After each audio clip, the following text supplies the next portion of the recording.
Move. Welcome to Revenge Mangan. This story takes place in a suburb of Columbus. My name is Danielle Hartwell. I'm 29, and until last week I thought moving out would be the quietest part of my life. I packed my things the way you pack when you don't want to fight, boxes taped too tight, shoes wrapped in old hoodies, my laptop bag hugged to my chest like it could keep me invisible. I waited until the house was empty, rolled my last box down the driveway, and for a moment I felt something dangerously close to relief. Then my phone buzzed.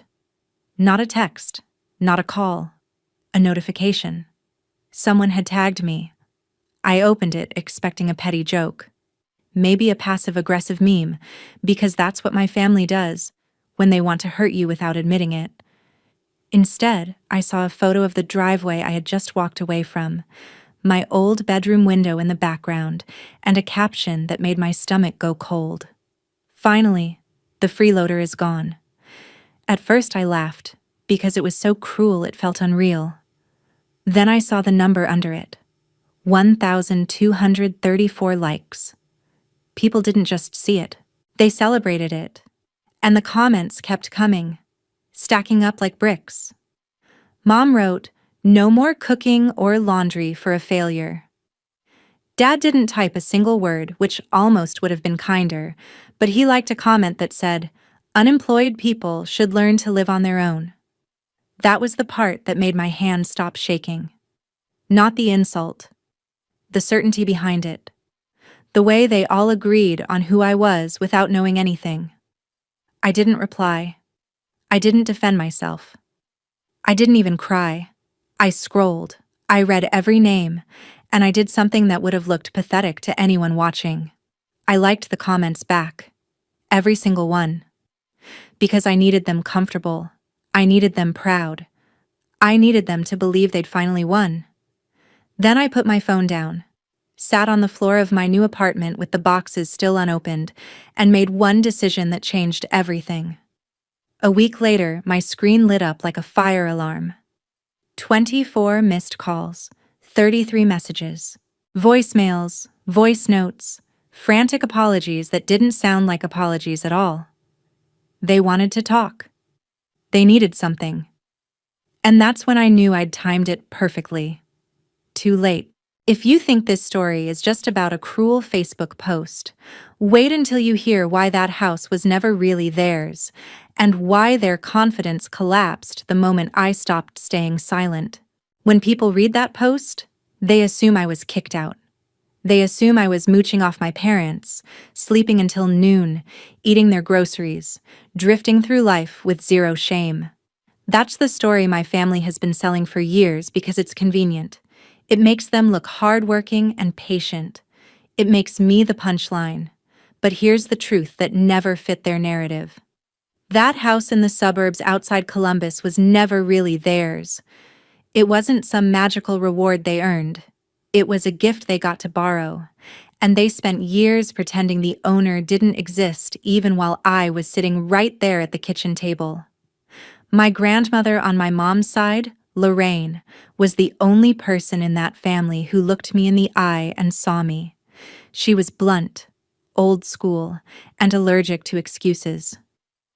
When I was a kid, she would show up with a grocery bag, take one look at our pantry, and start asking questions that made my mom's smile tighten. Lorraine didn't hate my mom. She hated what my mom did with money, the shopping sprees that turned into boxes on the porch every week. The weekend getaways charged to credit cards like consequences were optional. The way she'd borrow from Lorraine with a sweet voice and a promise, and then act offended when Lorraine asked for it back. I didn't understand any of that when I was 8 and my parents moved us into Lorraine's house. I just knew the neighborhood had sidewalks, the backyard had a swing set, and for the first time I had my own room. My sister treated it like a kingdom she'd inherited. My parents treated it like proof they'd made it. Lorraine treated it like a test. When she died, I was 22. I sat in a stiff funeral dress and watched my mother cry like her heart was breaking, but I'd seen her cry before. I'd seen her cry when bills were due, and she wanted someone else to fix it. The week after the funeral, the lawyer called a meeting. I went because I thought it was just paperwork. My mom went because she assumed she was collecting something.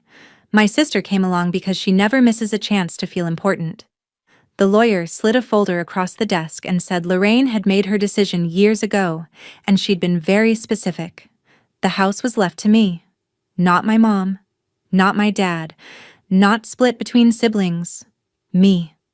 My mother's face changed so fast I still remember it like a jump cut in a movie. Confusion, then anger, then a smile that didn't reach her eyes. The lawyer explained the condition. My parents and my sister could live there as long as they wanted. No deadline, no eviction hanging over them for simply existing. But ownership belonged to me, legally and fully, and Lorraine had documented it because she didn't trust my mother not to refinance it into oblivion the second it was in her hands. I should have spoken up right then. I should have protected myself. But I was 22, grieving, and raised to believe being good meant being quiet. So I nodded, signed where they told me, and went home to a house everyone still called theirs. Within a month, my mom was hosting backyard barbecues like nothing had happened, giving neighbors tours of the kitchen like she'd paid for it with her own sweat. My dad started talking about remodeling the bathroom. My sister bragged about our place on social media as if it was her personal achievement. And then came the part that makes my stomach twist when I say it out loud. I started paying rent. $250 a month, every month for 7 years. Not because anyone forced me with a contract. Because my mother would sigh and say the bills were tight, and then she'd look at me like I owed her for being born. So I paid. I paid while the DoorDash bags kept showing up on weekends. I paid while the Netflix and streaming subscriptions stayed active. I paid while my mom bought new decor for the living room and posted it online with captions about her hard work. And every time I tried to remind myself I was the owner, the word felt ridiculous in my mouth, like something I wasn't allowed to claim. Because in that house, ownership didn't matter. Only power did. From the outside, it was easy to label me a failure. I was always home. Always on my laptop, rarely dressed like I was going anywhere important. To my family, that was all the evidence they needed. In their minds, real work meant a uniform, a boss, a schedule they could brag about to neighbors. Anything else was just killing time. What they never bothered to learn was that my bedroom had quietly become my office, not a hobby room, not a hiding place. An actual workspace where I built something piece by piece while they were busy laughing at me. For 5 years, I worked as a freelance conversion copywriter and e-commerce funnel strategist. I wrote product pages, email campaigns, landing pages, and ad copy for small brands and local businesses that couldn't afford big agencies but still wanted results. I helped a candle shop double their online sales. I rewrote the checkout flow for a fitness studio that was bleeding customers. I didn't do it for exposure or favors. I did it for contracts, invoices, and deposits that went straight into an account no one else had access to. I kept it quiet on purpose, not because I was ashamed, but because every time I tried to explain what I did, my mom would wave her hand and say, "Sitting at a computer all day isn't a real job." My sister went further. She told her friends I was probably doing something sketchy online, the kind of comment disguised as a joke but designed to stick. After that, I stopped correcting anyone. I bought a mini fridge for my room so no one could accuse me of eating their food. I did my laundry late at night to avoid the comments about me being useless. I skipped Sunday barbecues and family dinners, the ones where everyone talked over me anyway, and ordered my own food instead. That isolation wasn't an accident, it was survival. The worst part wasn't the money or the chores. It was the way they talked about me as if I wasn't in the room, like I was a long-term problem they were patiently tolerating. When my boyfriend at the time found out I was still living at home at 28, he tried to be polite about it, but the disappointment showed anyway. He said he couldn't see a future with someone who hadn't launched yet. I explained the situation with the house, tried to tell him it wasn't what it looked like, but he didn't want the full story. He wanted a simple explanation he could repeat to his friends. So he left, and my family treated that like proof they'd been right all along. What none of them saw was that while they were busy judging me, I was planning. Quietly, carefully. I wasn't stuck. I was positioning myself. My plan wasn't dramatic. It wasn't revenge yet. It was escape with receipts. I gave myself 18 months because I didn't want to leave in a panic and crawl back. I wanted one clean move. No debts, no favors, no reason for anyone to say I couldn't make it. I tracked every dollar that came in. I paid my taxes. I kept contracts organized in folders. I built a cash buffer big enough to survive slow months because freelance work can be unpredictable, and the last thing I needed was my family smugly watching me fail. While my mom assumed I was wasting time online, I was negotiating retainers and improving my rates. While my sister rolled her eyes at my laptop, I was building a client list that didn't care what my family thought. The apartment I bought wasn't fancy. It was small, clean, and mine. A one-bedroom near Columbus that felt like breathing after holding your breath for years. I didn't tell anyone when I started looking. I didn't ask for opinions. I didn't even mention the word mortgage. I bought it with savings and a simple closing process, and when the keys hit my palm, I sat in the empty living room and listened to the silence like it was music. Then I moved the way people move when they don't want their family sabotaging them. A little at a time, one carload after another. Books in a tote. Winter coats in trash bags. Important papers tucked into my backpack. I moved my most valuable things first, not because I was paranoid, but because I'd learned what resentment can do when it's bored and looking for a target. The day I finally rented a small truck for the last load, I waited until everyone was out. I loaded the furniture I'd paid for, the desk I'd worked at, the chair my sister used to sit in just to make fun of me while I was on calls. When I was almost done, my mom pulled into the driveway early. She got out, saw the truck, and her face tightened like she'd just realized she'd lost control of a story she'd been telling for years. "What are you doing?" she asked, like I needed permission to breathe. I said I'm moving out. My sister appeared in the doorway, phone already in her hand, eyes bright the way they get when they smell a chance to embarrass someone. My dad stood behind them, quiet, watching like a judge. They didn't ask where I was going first. They asked how. My sister laughed and said with what money. My mom stared at me like she was waiting for the truth that would make her feel powerful again. My dad finally spoke and asked if someone was helping me, the tone heavy with suspicion. So I told them, calmly, the way you tell someone the weather. I have work, real work. I've had it for years. The silence that followed was almost funny. My mom blinked, then scoffed. My sister tilted her head and said, "Sure you do."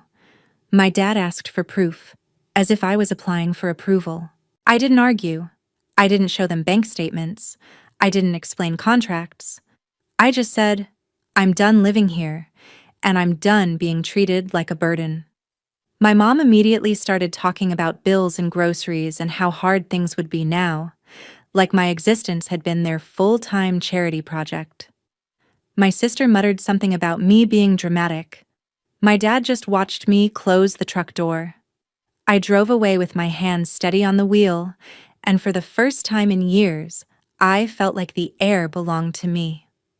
That's when my phone buzzed with the first notification, the one that turned my quiet exit into a public spectacle. And I let them have their week of victory, because I needed them confident before the floor dropped out from under them. On the 7th day, I didn't wake up angry. I woke up clear. I made coffee, opened my laptop, and pulled up the folder I'd been building for years, the one I never told anyone about. The deed, the probate paperwork, the attorney's letter, The email from the lawyer's office confirming exactly what my grandmother intended. I printed everything, not because I wanted to be dramatic, but because paper has a way of ending arguments that feelings can't. Then I drove to the post office and sent a certified letter to my parents' address with signature required, and I forwarded the same notice by email so nobody could claim they never saw it. It wasn't a threat. It was a formal statement of reality. I wrote that I was the legal owner of the property, that their right to stay there had always been conditional on respectful occupancy, and that from this point forward we would be handling everything the way adults handle it, in writing, with clear terms and deadlines. I gave them 2 options. Sign a month-to-month lease at fair market rent with utilities transferred into their names by a specific date, or make plans to vacate according to the legal notice period. No yelling, no insults, just choices. I hit send, set my phone face down, and went back to sipping coffee in a quiet apartment that belonged to me. The first call came less than 10 minutes later. Then another. Then my phone started lighting up like it was possessed. 24 missed calls, 33 messages.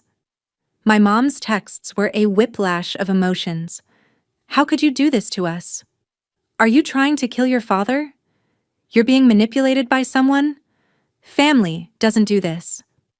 My dad left 3 voicemails in a row, each one colder than the last, like he was trying to scare me back into my place. He demanded I come over immediately. He said he was going to get a lawyer. He said I didn't understand what I was doing. My sister didn't sound scared at first. She sounded offended. She messaged me like I'd embarrassed her, not like she'd tried to humiliate me in front of 1,000 people. Okay, you made your point. Can you stop now? You're being so extra. When I didn't respond, her tone shifted. She sent voice notes with that fake laugh that always shows up when she's losing control. It was just a joke, Danny.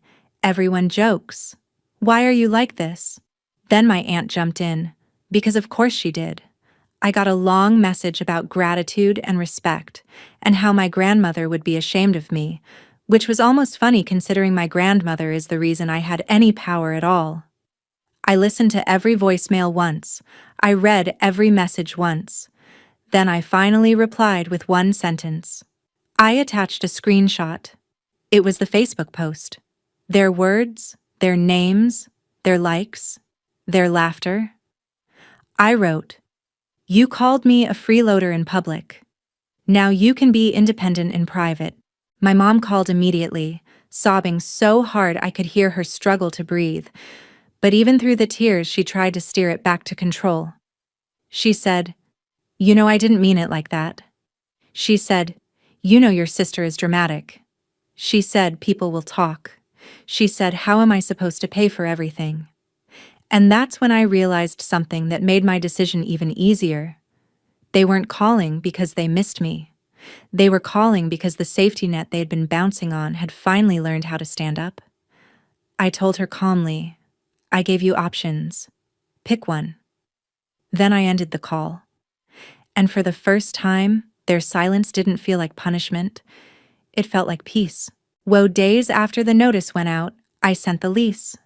Not a handwritten note, not some petty ultimatum, a real month-to-month agreement drafted from a standard Ohio template with a few clean additions, the kind landlords use when they want everything clear and enforceable.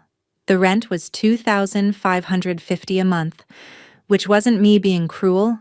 It was me being honest about what a 3-bedroom place in a decent Columbus suburb costs now.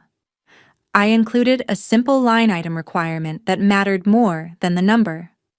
All utilities had to be transferred into their names by the deadline. Electric with AEP Ohio, gas with Columbia Gas of Ohio, internet with Spectrum. I'd been the one listed on those accounts for years because it was easier, because I was always the one quietly fixing things, because my mom would say she'd handle it and then forget until the lights almost got shut off. I wasn't doing that anymore. I didn't hide the date. I didn't spring it on them. I wrote it in bold and sent it by email and certified mail again. You have 10 days to sign or to provide written notice of your move-out plan. The response I got wasn't negotiation. It was insult disguised as family talk. My dad texted me like he was still the authority. That's ridiculous. We're not paying our own daughter rent. My mom sent paragraphs about how I was greedy and ungrateful, about how I was punishing them for a joke. My sister tried a different angle, the one she always uses when she wants to flip the script. She told me I was making her look bad, that people were messaging her asking questions, that I needed to stop being dramatic. Then she offered $400 like she was doing me a favor. $400, like I was the tenant begging to stay. That's when I realized they weren't just refusing to respect me. They honestly believed I would fold, because I always had. So I made sure the next step didn't rely on them believing me. I posted exactly once. No rant, no name calling, no threats. Just a short statement that I'd moved out and wanted to clarify something because a public post had painted a false picture. I included a photo of the deed with my personal information blocked out and the county stamp visible, and a screenshot of the Facebook post where I'd been called a freeloader. I wrote, "I've been quiet for years, but I'm done letting people rewrite reality. If you laughed at that post, you laughed at the truth you didn't know. I didn't tag anyone. I didn't beg for sympathy." I let the receipts speak. The shift was immediate. People who'd clicked like without thinking started commenting things like, "Wait, you own the house and your family posted that about you." A couple of neighbors I barely knew messaged me privately apologizing for the reaction they'd left. And my sister, who had been so proud of her little victory lap, went strangely quiet, because nothing hurts someone like her more than losing an audience. Behind the scenes, my family escalated. My mom threatened to tell everyone I was mentally unstable. My dad said he'd contest the will, even though the probate was done years ago and the paperwork was airtight. My aunt called and tried to shame me in that syrupy voice people use when they want you to feel small. "Honey, just take the post down and let this go. Your mother is stressed." I asked one question. "Are you offering to pay their rent or take them in?" There was a pause, and then she said, "That's not what I meant." Exactly. The deadline came and went. No signed lease, no utility transfers, no move-out plan. Just more messages that sounded like they were written to win, not to resolve anything. So I did what I said I would do. I called AEP Ohio and scheduled the electric service in my name to be disconnected on the date I'd already provided in writing. I called Columbia Gas and did the same. I called Spectrum and canceled the internet account attached to that address. It wasn't revenge in the dramatic movie sense. It was the consequence of refusing to be responsible. If they wanted to live like adults, they could open their own accounts like adults. The morning the shutoffs took effect, my phone exploded again. My mom called screaming that the house was freezing, that the stove wouldn't light, that my dad couldn't work without internet, that I was ruining their lives.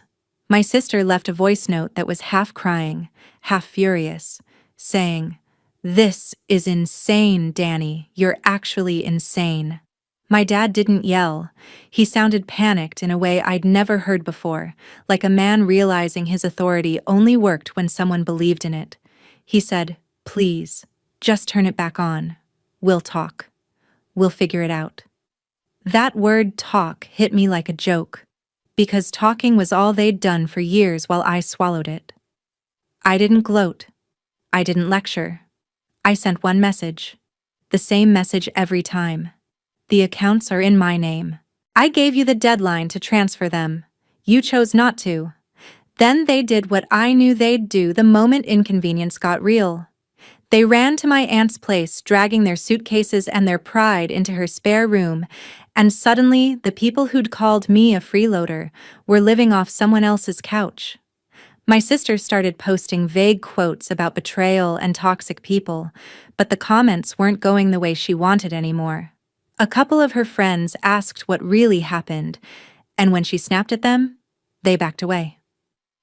My mom tried to pull the victim card at work, borrowing money from a coworker to cover a bill that wasn't even in her name, and when the truth caught up with her, and the borrowing pattern surfaced, she was called into a meeting and her hours got cut hard. My dad started talking about picking up gig work, anything quick, because the credit cards were already stretched, and now they had no house control to hide behind. They kept telling each other this was temporary, that I would come to my senses, that family always caves. And maybe the old me would have. But the old me was the girl who paid rent to live in her own house and smiled through insults to keep the peace. The new me had paperwork, deadlines, and a calm that scared them more than anger ever could. By the time they realized I wasn't bluffing, they'd already burned the only bridges that could have saved them. My dad kept talking about lawyers, about contesting the will, about how a judge would never let a daughter do this to her own parents. He said it like the court system ran on shame and tradition. But the real world doesn't care about who feels entitled. It cares about paperwork, deadlines, and whether you followed the process. I did. Every step was clean. Every notice was documented. Every conversation that mattered was in writing. When I filed, I didn't do it with anger. I did it the way you file taxes or sign a contract. Because at that point, this wasn't a family argument anymore. It was a boundary enforcement. They had made it impossible for me to believe in anything softer. The day the court date came, they showed up dressed like they were going to a church fundraiser, like appearances could erase years of disrespect. My mom had that tight, practiced expression she uses when she wants sympathy from strangers. My sister walked in like she still had an audience somewhere, chin lifted, phone in her hand, eyes scanning the room like she wanted to find someone watching. My dad tried to stand a little too close to me, the way he used to when I was younger. Like his presence alone was enough to control the outcome. When we were called up, the judge didn't ask how we felt. The judge asked for documents. That was the moment my family's confidence started to crack. My dad's voice got louder, then softer, then finally shaky. My mom tried to cry. My sister tried to talk over me. I didn't raise my voice once. I handed over the certified mail receipts, the notice, the lease offer they refused to sign, the utility transfer deadline, and the screenshots of the public posts that proved why we weren't doing this informally anymore. The judge didn't react emotionally, but I could see the shift in attention when the timeline became clear. They had been given options. They had ignored them. The order came through. It wasn't dramatic. It was procedural. But to them, it felt like the ground moving under their feet. Outside the courtroom, my mother grabbed my arm like she had a right to touch me. Her nails dug in through my sleeve, and her voice went low and urgent, like she was trying to make this a private guilt conversation again. She said, "You're really going to do this. You're going to ruin us." My sister hissed that I was evil. My dad stepped in and told me to be reasonable, like I was the one who had posted that I was a freeloader to 1,000 people.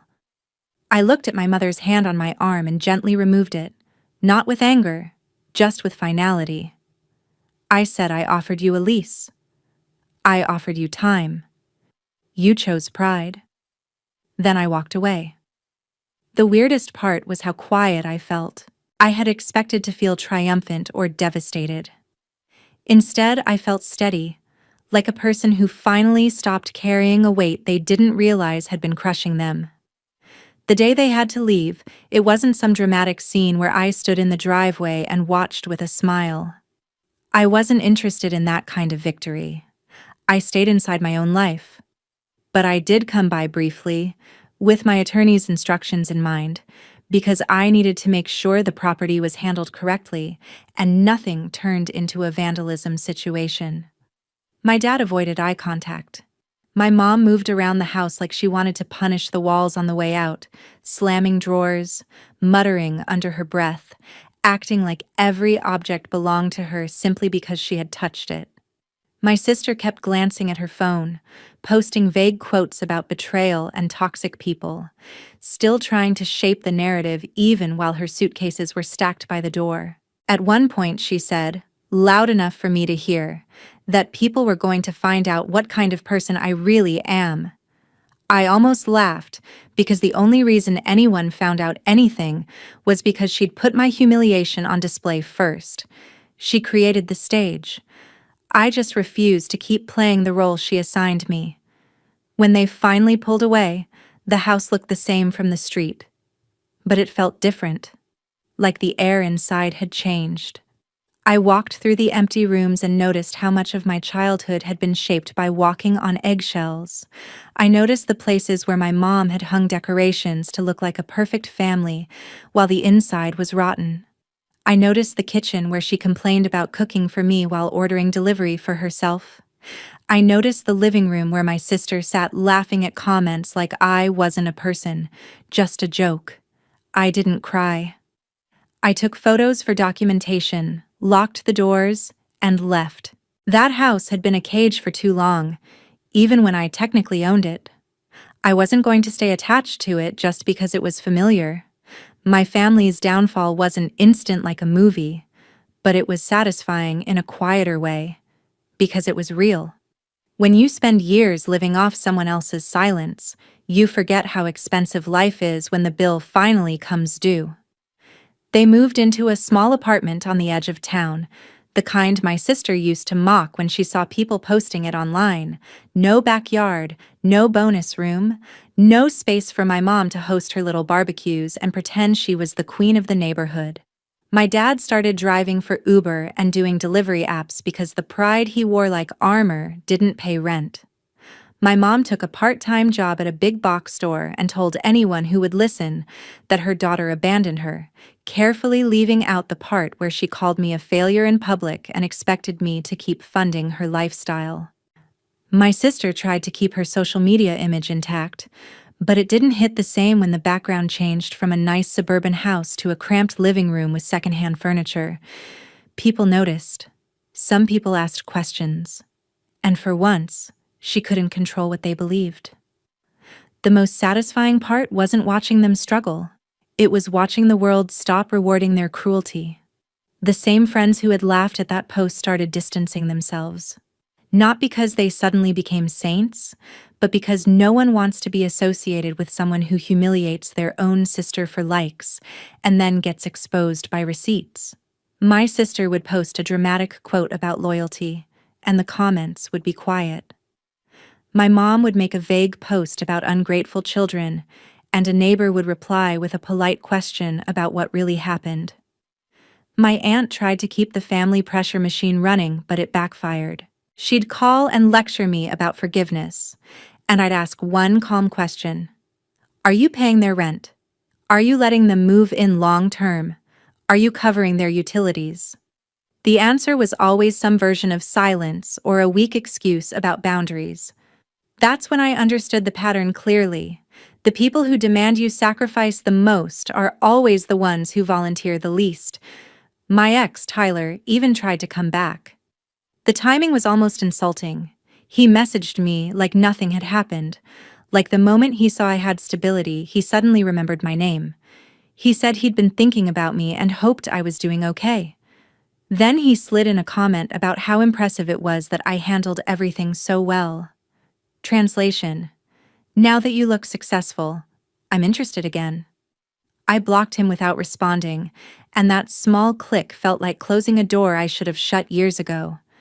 After the eviction, I made the last decision that cut the cord completely. I sold the house. People think that's the harshest part, like I should have kept it as a symbol or used it as leverage. But keeping it would have kept me connected to them, to the memories, to the constant possibility of them trying to crawl back in. I didn't want leverage. I wanted freedom. I listed it properly through an agent so everything was legal and clean, and when it showed up online, it felt like watching a chapter of my life finally become a file I could close. When the sale went through, I didn't celebrate with a big party. I sat at my kitchen table in my apartment, stared at the confirmation, and felt something in my chest loosen, like my nervous system finally believed it was safe. I used the money the way my family never did. I invested back into my business, upgraded equipment, paid for professional training, hired an accountant so my taxes were airtight, and built a real emergency fund because I never wanted to live in fear of one bad month again. I also did something that surprised me. I paid for therapy, not because I was broken, but because I didn't want to carry their voices into my future. I didn't want to keep hearing freeloader in my head every time I rested. I didn't want to keep second-guessing myself every time I said no. Healing, I learned, isn't soft. It's disciplined. It's choosing yourself over the version of you that was trained to shrink. People ask if I feel guilty. I don't. I feel sad sometimes, because I didn't want a war. I wanted a family. But love without respect is just control in a nicer outfit. And family isn't a free pass to humiliate you, use you, and then demand your silence when you finally push back. Boundaries aren't cruelty, they're self-respect. Consequences aren't revenge, they're education. My sister thought a Facebook post would be a victory lap. She wanted applause. She wanted everyone to agree that I was the problem. What she didn't understand is that when you bully someone in public, you're also putting yourself on trial in public. The moment I stopped protecting their image, the moment I showed the truth without screaming, their whole story collapsed. And I didn't have to ruin them. They did it to themselves. All I did was stop saving them from the results. If there's one lesson I hope sticks with anyone listening, it's this. Don't confuse kindness with permission. Don't confuse silence with weakness. And never build your confidence on humiliating someone who's quietly learning how to stand. Because one day they will. And when they do, your likes and comments won't protect you from the real world. Our team at the channel Revenge Mangan is dedicated to creating meaningful and engaging fictional scripts designed to entertain while delivering thoughtful lessons. All stories on this channel are purely fictional and created with the purpose of sharing educational values and positive messages with viewers. This story highlights the importance of self-respect, personal boundaries, and accountability within family relationships. It shows that silence does not mean weakness, and that standing up for oneself can be done calmly, legally, and with integrity. Through its emotional journey, the script encourages viewers to reflect on how words, actions, and public humiliation can carry lasting consequences.